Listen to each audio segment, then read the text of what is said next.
beaucoup, pasteur. Alors, pasteur, quel est le but du mariage? La question est bienvenue et puis elle est à jour. Elle peut permettre à beaucoup de gens de comprendre. Le but du mariage est double. Selon l'étude que nous avons faite, quand nous sommes dans Genèse chapitre 2 au verset 18, nous disons, à la fin, Dieu dit, je lui ferai une aide semblable à lui.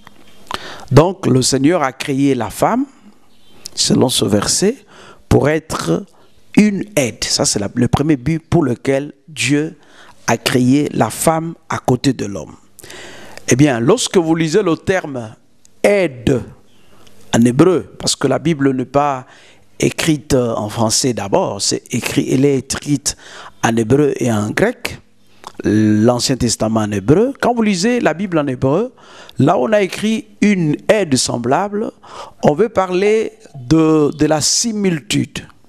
On veut parler de quelqu'un qui nous est approprié. En fait, de quoi il s'agit? Il s'agit pratiquement d'une construction de maison. On est en train d'entasser les briques les unes à côté des autres avec les ciments, mais on se rend compte que dans un coin, il y a un trou qui reste, parce qu'on a mis des briques, mais il y a un trou, un morceau qui reste, qui fait un vide. Et le maçon, avec l'ingénieur à la tête, va venir pour chercher les morceaux. On va tailler un morceau de brique qui convient à cet endroit-là. Et on mettra ces morceaux, c'est comme ça qu'on mettra les ciments de part et d'autre. Et c'est ça une aide pour la maison. En fait, c'est la similitude. C'est un morceau qui est approprié à cette maison-là.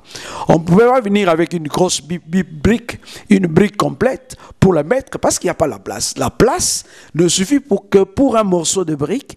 Donc, on l'a taillé, on a bien taillé le morceau et on a vu que le morceau convient à cet endroit-là et on le place. C'est ça une femme. La femme vient remplir un vide qui est dans l'homme. La femme vient aider l'homme. Ça, c'est le premier but. Le deuxième but, la femme à côté de l'homme, c'est une compagnie. En fait, en réalité, on peut se poser la question pourquoi on se marie, comment on va vivre à la maison. Mais en réalité, la femme ne vient que pour faire la compagnie avec l'homme. En réalité, Dieu a un plan pour l'homme. Il a un dessein pour lui. Il sait où est-ce qu'il amène. Alors, pour y arriver, il met à ses côtés quelqu'un qui est comme une compagne de voyage pour marcher avec lui. Vous savez, la route peut être longue, elle peut être épineuse, elle peut être compliquée. Lorsqu'on est à deux, on se retrouve mieux que lorsqu'on est seul. Donc, le mariage est venu, premièrement, je disais, comme la femme vient comme une aide, mais deuxièmement, pour être une compagne à côté de l'homme. Et cette femme-là va prendre part active à la vie de l'homme.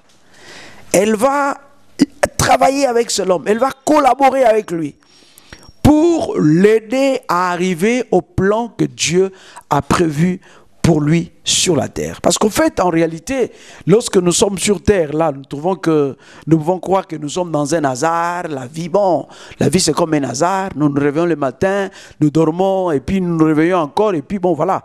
Mais en fait, il y a un plan que Dieu a pour chacun, et ce plan, pour l'accomplir, l'homme a besoin d'une compagne de voyage qui puisse marcher avec lui, de façon à ce qu'il accomplisse le plan pour lequel Dieu l'a créé sur la terre. C'est comme ça que David, en son temps, la Bible dit pour David, dans Actes des Apôtres, il a servi au dessein de Dieu.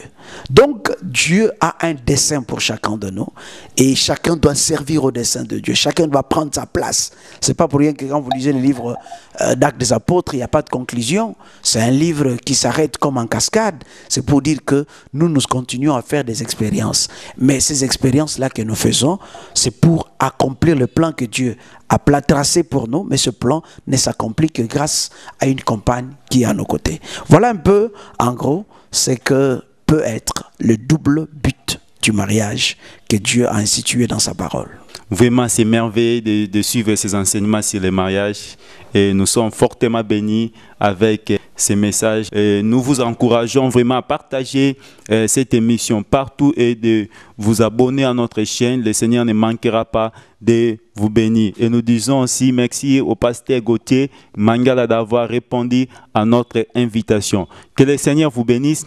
Prochainement encore, soyez toujours dans notre chaîne. Vous allez encore suivre encore la continuité de cet enseignement sur les mariages. Excellente journée. Que Dieu vous bénisse au nom de Jésus-Christ.